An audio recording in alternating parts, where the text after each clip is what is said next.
क्रम में पूज्य श्री गुरुदेव जी आप लोगों को नैमिषारण्य और अन्य चीज़ों के बारे में जानकारी दे रहे थे। वो सारी जानकारियाँ जो थी वो आपके जीवन के अत्यंत प्रेरणादायक रहें, ऐसी शुभकामना। उसका अनुसरण आप लोग करें, ऐसी आपसे कामना। और इस क्रम में हम जो मैं एक वेद का अध्यापक हूँ, शुक्ल यजुर्वेद माध्यान्ह शाखा का अध्यापन का कार्य करता हूँ।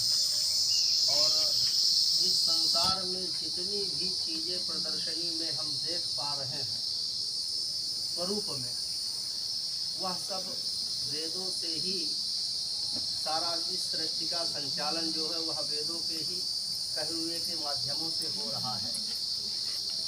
वेदों की सूक्तियाँ तो बहुत कम, इतना जल्दी समझ में आने से तो नहीं रहती, लेकिन उसके अन्य तरीके हैं, उपनिषद आदि के माध्यमों से भी उनको हम जानते हैं।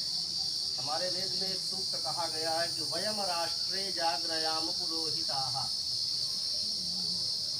वयम राष्ट्रे जाग्रयाम पुरोहिताः, हम सब उस राष्ट्र के लिए समर्पित रहें जहाँ हम लोग ये अखंड भारत जो है श्रीमद् भागवत महापुराण में गुरु जी अभी चर्चा कर रहे थे, उसमें पंचम स्कंद में भारत का वर्णन, इस भारत खंड का बहुत अच्छा वर्णन दिया हुआ है। कई चीज़ों की है उसमें, फल जो भी है अभी गुरु जी बता रहे थे, 7 लोक ऊपर 7 लोक नीचे, उन सारी क्रियाओं में एक भारत खंड है। महाद्वीप के अंदर भारत खंड है। भारत को भी जो है और विशेषता भरी संज्ञा दी गई है। उस भारत भूखंड की सेवा करने का क्षमता जो हमारे अंदर भगवान ने देकर के भेजी है, उसको हम कितना प्रयोग कर सकते हैं यह हमारे ऊपर स्वयं हम इस पर आत्मनिर्भर है। जितने भी इस भारत खंड की हम सेवा कर पाए, इस भारतवर्ष की जिस किसी के भी माध्यम से हो, सेवाएं 3 प्रकार की, कायिक, वाचिक, मानसिक। किसी की हम संवेदनाओं के माध्यम से सेवा कर सकते हैं, क्योंकि अभी आपके आचार्य प्रशिक्षु जी बता रहे थे कि 5 प्रकार के संकेत माध्यम होते हैं आपके। उन 5 संकेत माध्यमों में हमारे यहाँ भी 5 प्रकार की जो है सेवा करने की स्थिति होती है, और ठीक स्वरूप वही है। सांकेतिक जो भाषाएं होती हैं वो आप लोग उस पर विशेषज्ञ हैं। जो एक वाचक शैली के माध्यम से जो होती है उसमें हम सभी लोग जल्दी समझने का प्रयास करते हैं। वो एक बहुत ही साधारण सा तरीका है। और हम लोग वाचक शैली वाले हैं। देखो वाचक शैली में वेद में जैसे कहा गया है, वेदों में कहा गया, उपनिषदों में कहा गया, देखो सारी चीज़ें हैं।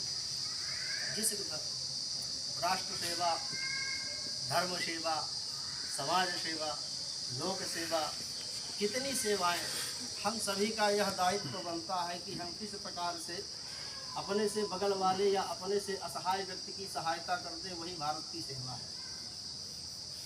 कोई अपने अंदर इतना क्षमतावान हो जाता है कि वह देश की सीमा पे जाकर के सेवा करता है, कोई कम क्षमतावान रह करके वह अपने पुत्र की ही सेवा कर पाता है।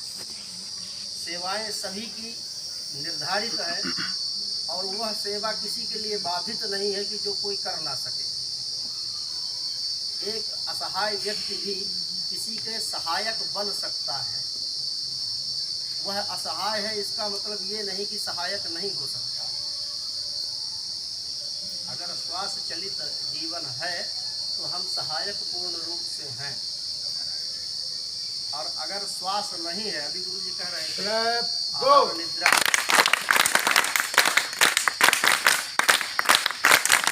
अभी गुरु जी निवेदन कर रहे थे कि आहार, निद्रा, भय, मैथुन, ये सारी प्रक्रियाएं 84 लाख योनियों में 83,09,99 को साइड करके एक जो है मनुष्य जीवन, उस मनुष्य जीवन में विवेक बुद्धि, वह विवेक हमारे अंदर ही है कि हम सामने वाले को आभास कर सकते हैं, उसको हम महसूस कर सकते हैं।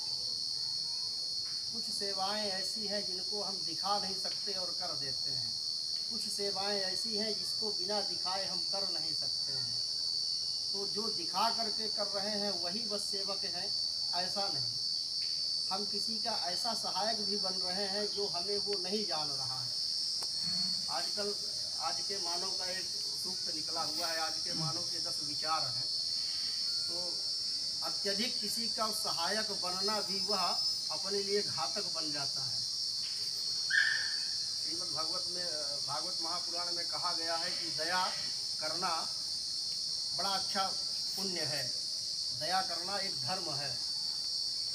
लेकिन वह कभी कभी स्वरूप ऐसा हो जाता है कि ऐसी दया न करे कि वह हमारे लिए बाधक बन जाए। सेवाएं भी ऐसी होती है, ज़्यादा विशेष रूप से आपसे गहराई पे नहीं जाऊंगा। सकारात्मक सोचों को लेकर के चलने से हम जिस प्रकार से अपने इस मानव देह से जिस प्रकार से हम किसी का सहायक बन पाए, देश सेवा में, राष्ट्र सेवा में, लोक सेवा में, समाज सेवा में, परिवार सेवा में, बाकी स्वार्थी जीवन में तो खुद सेवक तो खुद के हैं ही हैं। हम किसी के लिए कुछ भोजन अर्जन करने का यत्न करें ना